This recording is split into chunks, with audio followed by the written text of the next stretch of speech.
Hi, my name's Matt. While I play an idiot on TV, most people don't realise I'm also an idiot in real life.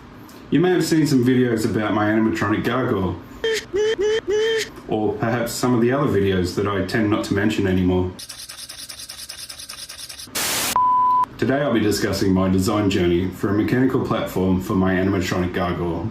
I hope this video helps you learn from my mistakes, and in the event of my sudden disappearance, helps convict my wife of the felony she's bound to commit once she finds out how much I spent on this project.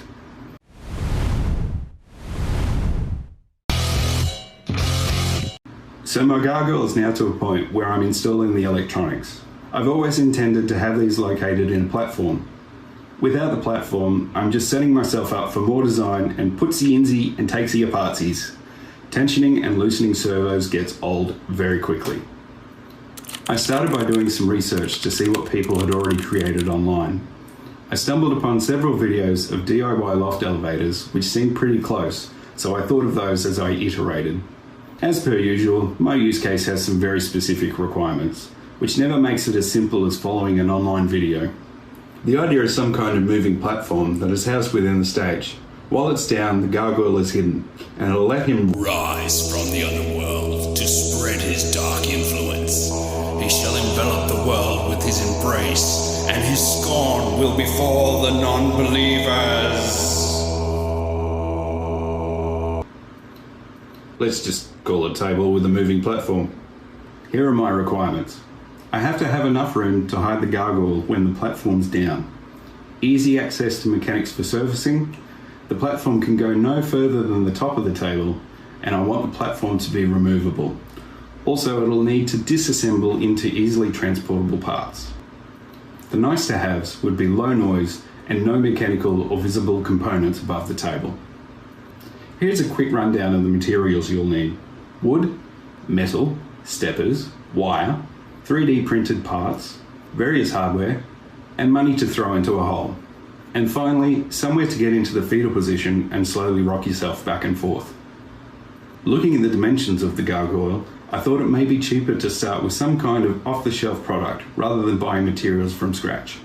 In other words, an existing table. I managed to track one down from IKEA. It's called a Meltorp. Meltorp? Meltorp. Yep, one of those. And the price was great. Nice. I recreated the table in Fusion 360 and started working on the mechanics. Now to get to the platform from within. I wanted a 2mm gap between the platform and the table. Ideally a router or access to a CNC could have helped, but I didn't have those. Well, at least I didn't have a router bit I needed to extract that juicy center without taking too much off the surrounding. I had a look through my local hardware stores, but no one had a router bit small enough. I ended up buying one online from my mate Ali.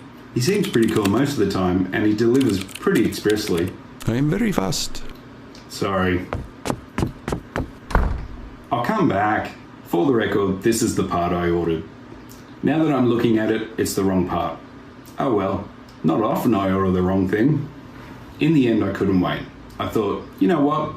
The frame sides are getting screwed onto the main table anyway, so I cut the 2 frame sides off, then the other 2 sides, and that left me with a platform around the right size due to the saw blade. It didn't exactly go straight, so I made the most of it. One problem with the IKEA table is that the frame is joined with a 45-degree angle on the inside. I took off the corners of the platform to make sure I had clearance. Let's move on to the first design, the OG. This was simple. Too simple. All I need for the platform to go up and down are some steppers and wire. I was running the steppers from a stepper controller I bought from my mate Ali. Anyway, all I need is a connection on each corner tied to a stepper on the underside of the platform. A few bearings as guides and some eyelets for connection points. Essentially, I made a swing. But as long as the steppers were in sync, there wouldn't be any problem. There were problems. The braided wire was slipping off the bearing. This was a simple fix. I made the bearing mount higher than the center pin of the bearing. It was at this point I also ditched the eyelets and made a pinching connector with 2 washers. Same with the stepper cylinder. There was also an issue with the wire not playing nice, which was fixed with an eyelet as a guide either side of the cylinder. Testing, ready, go! Fail. What was the issue? Steppers aren't strong enough, there's too much swing, and I f***ing hate braided wire. Current total.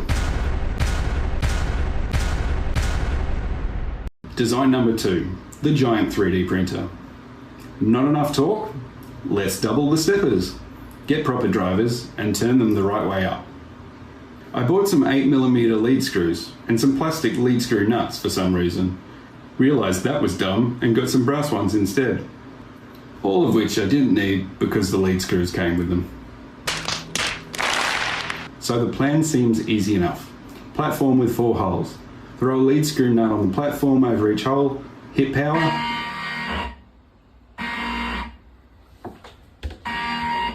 Fail. One of the steppers wasn't working. Easy fix, a wire was loose. Okay, now the platform's moving, but it's really noisy. I mean, really. Can you... Shut up! Turns out the top and bottom of the lead screws were not in alignment. Maybe that's why I changed the top? Yeah, it is, I remember now.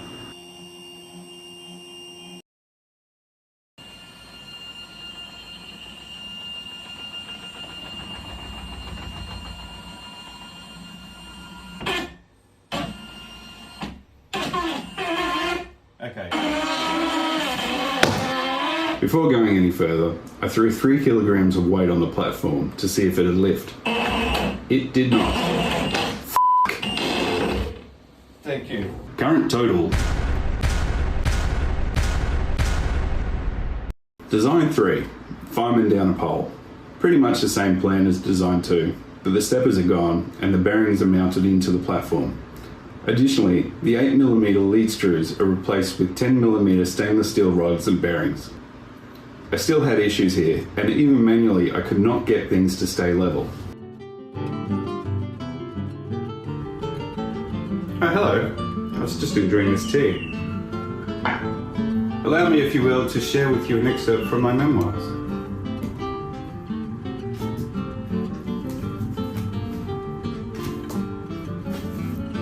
Yes.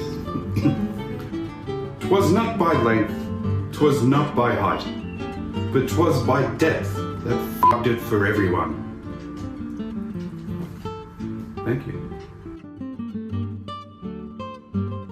Some good did come at this point.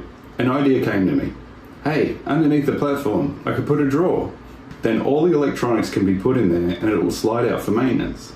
I could also include sound dampening. Actually, I changed my mind here. We're going to go for a hinge instead of a drawer. Current total. Design 4, dual rails. First, let's call the bank. We'll add some T-tracks to the list and get rid of those stainless rods. The plan, stick to one plane of travel to prevent level and tilting issues. It sucked. I took the rails off several times. The mounts and rail inserts kept binding due to the weight on the front. I tried moving the rails further apart so the weight spread better, kind of like a wider stance. Nope, okay, failed. What if I put them on the side? Time to check in with the accountant. Current total. Design 5, back to the stripper poles. In this design, I'm just using 2 poles at the back with my updated drawer support frame. Winner, winner, some kind of bird for a meal after lunch. Now, how am I lifting it? If I wanted to get a bigger motor or a larger stepper to do the job, say goodbye to some cash. My brother suggested a 12-volt car winch, which is what they use in the DIY loft elevator videos. $150? Done. I mounted it to the back, and again, noise time. But to be fair, everything is vibrating. I've allowed rubber spaces in the final design to try and resolve this. It didn't. I'll also put the winch in the platform instead of at the top.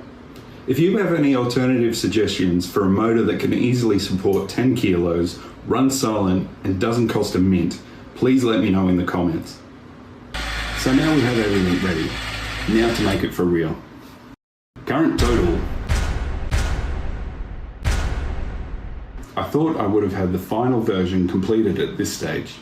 After deciding I would be using steel hollow section, I updated my Fusion 360 design, created a material list and started doing the math. As I've never welded before, I sent technical drawings to get a quote on material supply and fabrication. The price seemed within reason compared to buying all the welding gear and materials, so I went ahead. On receiving the parts, however, I discovered I modelled everything based on a steel thickness of 20mm, but requested fabrication from a thickness of 25mm. Hi, I'm the fucking idiot, and I designed these drawings for a 20mm thickness. But I'm going to tell you they were 25 instead. Again, I am an idiot. Please proceed. Thank you. I made the decision to get the tools required so I could fix my fuck-ups. This was, needless to say, a very expensive mistake. Comment below on how much more money you think I'll burn on this, or tell me about an expensive mistake you've made. Oh, and don't forget to check out my socials here. I have a Discord where I post classy memes and project progress pictures. There'll be a link for that below. It's at this point in the video I'm supposed to remind you to like and subscribe, but I don't want to do that. Cool. Oh, f***. Till the next video.